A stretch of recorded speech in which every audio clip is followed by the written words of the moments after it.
Ladies and gentlemen, my name is Totalbiscuit. I'm here to ask and answer one simple question. WTF is Shad'O. Or Shad'O. Wait a minute, that's exactly the same. Never mind. It's bloody Shad'O. That's what it is. Shad'O. No.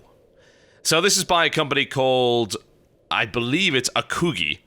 And these guys are based in the south of France, as opposed to being Japanese, as you might think. And they've created what is essentially a tower defense, a story-driven tower defense game.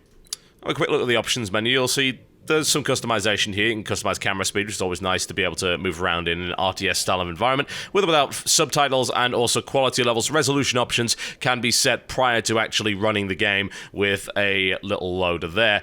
So the whole point is that you are defending a boy's memories, which are supposedly being attacked by something.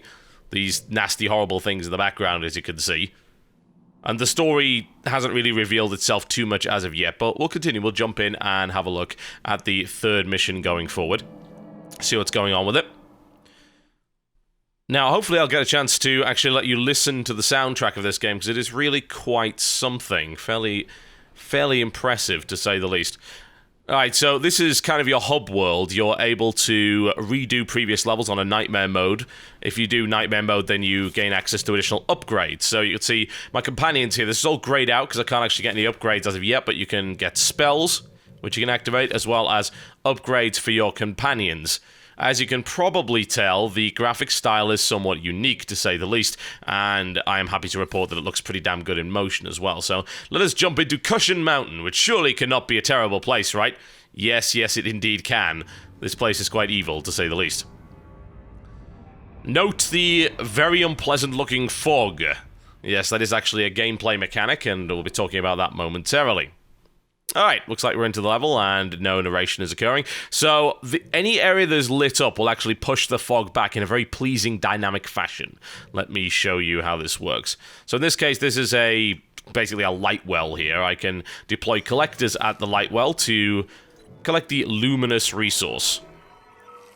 Now, we can zoom in just a little bit here. It's actually a shame I can't zoom in any further, because the art style of these is really cool. You can see they kind of suck up the light here. And they kind of squeak and make a sucking noise every now and again. Everything seems to be made out of patchwork. Every time you build something near the shadow, it will actually push the shadow back, which is genuinely quite useful. And you'll notice the path through the shadow is the path that these horrendous little nasties are going to be using here. So we're going to deploy one of these laser towers, essentially, and a puncher there. In killing the shadows, their energy can be retrieved. Pick up quickly these pieces of shadow before they disappear. Now, that sounds like they're just being fancy with their language. It's actually quite the opposite. They just have no idea how to speak proper English. It might sound racist, but it genuinely isn't. The translation of this game into English is actually terrible. It really, really is. There are parts of the description which just don't make any sense at all. Ooh, thankfully we were able to burn him to death just before we got in there, collect the Shadow Energy. Shadow Energy will allow you to cast spells over to the right, as you can see there. I'm going to try and drop... Can I drop down to the collector? No, I'm taking up all of the possible collection spots there, so... I think we might toss down another shooter there, grab that Shadow Energy. Now, model quality is kind of dodgy in some areas. Like, the main character looks pretty bad, but these little patchwork characters look really good, and the texture quality on the ground is genuinely something to be impressed by. I also love the background textures. This entire area, as you can see, you got a ton of frills and a lot of detail in the background to represent that, yes, this is Cushion Mountain. Whatever that means. Which is very cool indeed. For some reason, the soundtrack isn't actually playing at the moment, which is kind of disappointing. Hopefully we'll get a chance to hear a little bit of it later, because it is genuinely very, very good indeed. Now, before this level, I was going to complain about the lack of active elements. Oh, you have collected enough pieces of shadow to cast a spell. Alright, thank you very much for letting me know, a little bit Mr. Bear, anyway. As I was saying, like, there was this lack of active element. Are these eggs? It looks as if we'll have to break their shells to get rid of them. Think of your companion, the puncher. The voice acting. The voice acting is not exactly a strength, and neither is the writing, to say the least. Anyway, there is at least an active element to some degree, collecting that shadow energy on the ground, but aside from that, you can just, more often than not, just hit this, speed up time, and let the game run and just build a bunch of towers. There doesn't seem to be any encouragement or rhyme or reason to really worry too much about how many towers you're placing. As long as you've got the cash for it, it doesn't really seem to matter all that much. I would imagine on Nightmare mode, though, you've got to be quite careful as to which towers, or indeed companions, you actually place. Just another minor complaint as well, if you're using double monitors, you can actually push outside of the screen, which is kind of awkward when you want to move around by pushing the edge of the screen to get where you want to go. So I'd recommend using the arrow keys if you happen to be on more than one monitor. And something of a minor complaint. Alright, there's an earthquake. I need to do just a little bit of damage with that, which is evidently doing absolutely nothing whatsoever. It seems that they're not actually vulnerable to that at all. Let's put a puncher over in that direction. I certainly don't like the names of things, to say the least. It's the puncher, the shooter, and things like that. They all sound really quite silly. Alright, that's them taken out. Okay, I think we can just accelerate the rest of this. Now, what I will say is that the game has an absolutely fantastic aesthetic. I think that is blindingly obvious. The way that the fog pushes back, I don't know what it is, it just looks great. They've got this really nice dynamic fog system that genuinely looks fantastic, and it's truly impressive, and it's actually part of the game mechanics as well, because, of course, if you don't reveal what's coming through the fog, then you won't be properly prepared for it. So pushing back the fog is, I suppose, a metaphor as well for the crazy memory wiping stuff that's going on, but also actually has an in-game purpose, which is nice.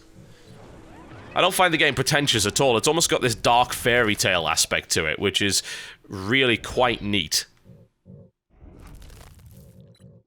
Now, what I'm not experiencing, of course, on these levels is really any degree of difficulty, but you can't really criticize the game for that because it does have Nightmare mode unlocked every time you beat a level, and there is an in-game reason to actually then play the Nightmare mode, so yeah, that's a little bit difficult to complain. I don't think you can actually criticize it on that level too much.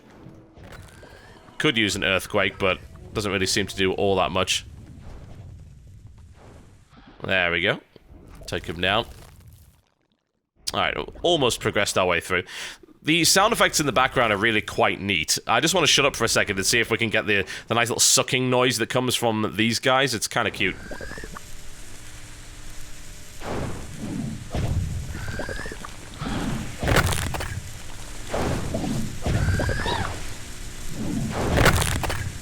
There you go.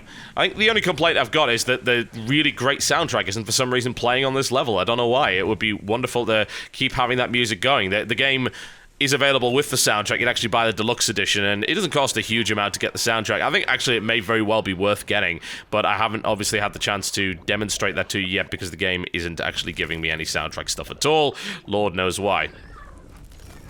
I think, if anything, my only other major complaint about the game is that, certainly in the early levels, it doesn't even seem to matter which towers you really put down. Just dump down a bunch of towers, and it will do the job. Obviously, there's these kind of elemental resistance things going on, which does at least make some amount of difference, but not a huge amount of strategy involved. Now, you can, once again, upgrade your towers in the way that you would expect any real tower defense to actually operate. That's something that you'll get at the end of each level, the ability to buy upgrades, which you can then apply in-game.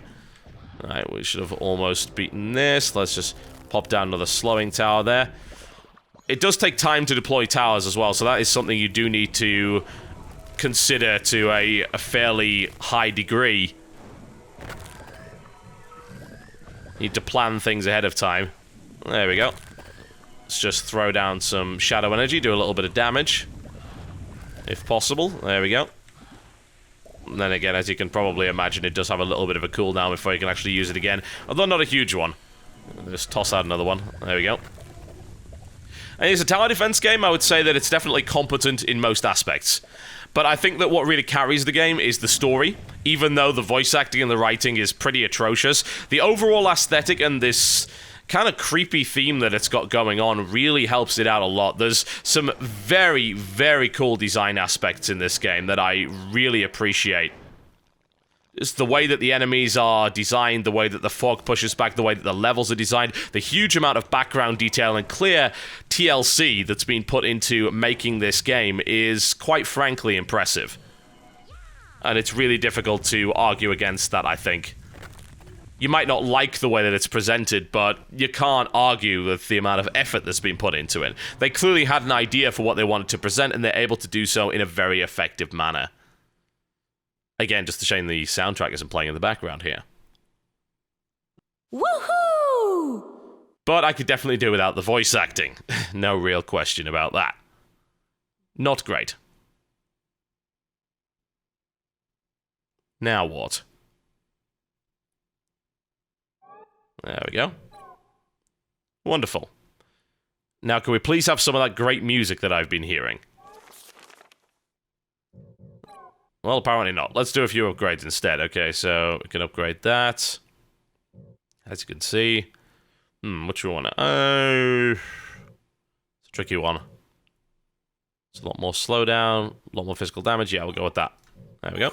So we shall grab that. Now you can upgrade this companion in combat with your luminous resources. Yes. Wonderful.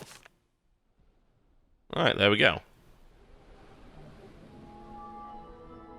Should maybe pop on to the next map for a second and see what's going on there. Where is the music? Disappointing lack of music going on here. Which to choose? Which to choose? The blinding lights or a traumatic night? I just want to quickly check the options menu to see that we haven't actually gotten rid of it. No, it's supposed to be there. Well, never mind. There we go.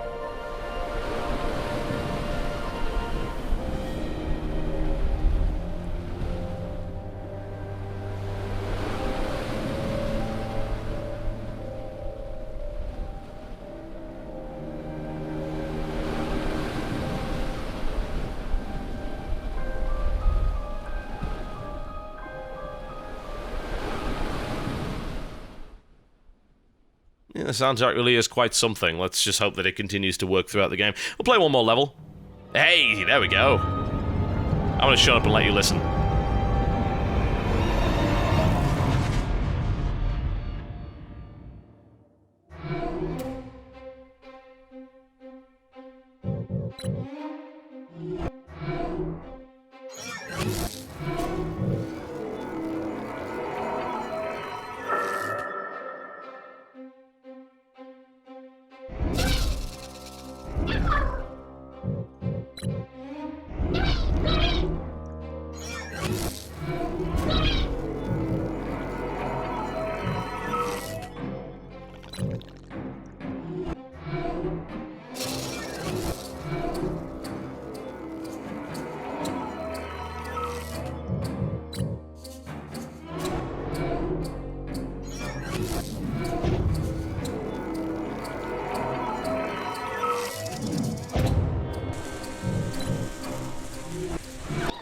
Alright, you get the idea. The soundtrack rocks. You know, it's a really nice, creepy, ambient, kind of Tim Burton-esque feel to it, which makes perfect sense considering the way the game is designed in a somewhat creepy way, to say the least. It's always cool to mix up this kind of fairy tale aesthetic with something that's genuinely a little bit disturbing. I think that's a great way of designing your game. It looks awesome, it's got a fantastic theme to it, and it's, in places, genuinely unsettling. In a very childlike innocence, I suppose, mixed up with something quite different, something dark and sinister in the background.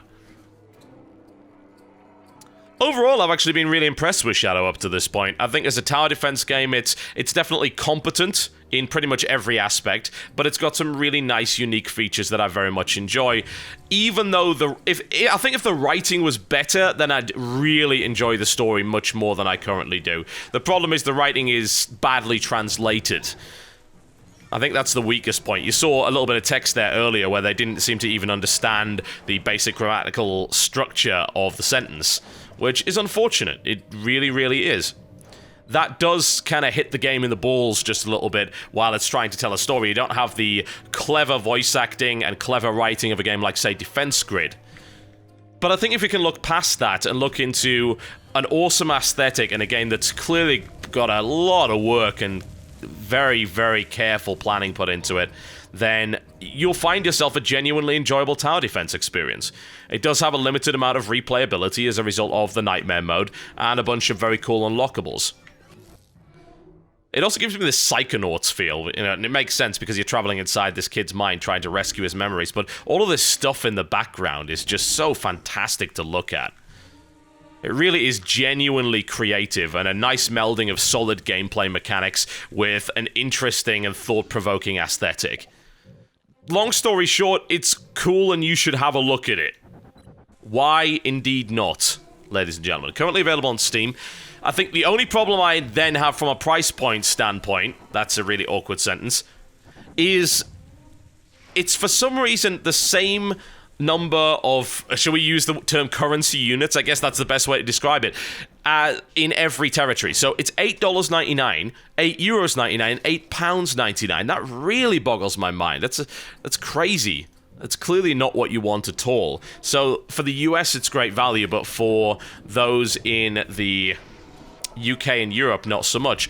Now, I believe you may be able to get better value over on Gamersgate than you can on Steam, so it might be worth checking over there. More often than not, they don't have those same problems that you see on Steam, and sometimes they even let you buy it in dollars and things like that, so definitely worthwhile to do, but this is a game you should be having a look at. It's really quite fun, and it's genuinely intriguing, and a lot of work's been put into it, so I feel that it's worthwhile to reward that kind of behavior. And hopefully in the patch, assuming that they do this, that they're able to get some better translation, maybe redo the voice acting so the story isn't quite so stilted as a direct result. Alright folks, there you go. A look at Shad'O, a rather impressive and aesthetically pleasing tower defense game. I'll see you next time.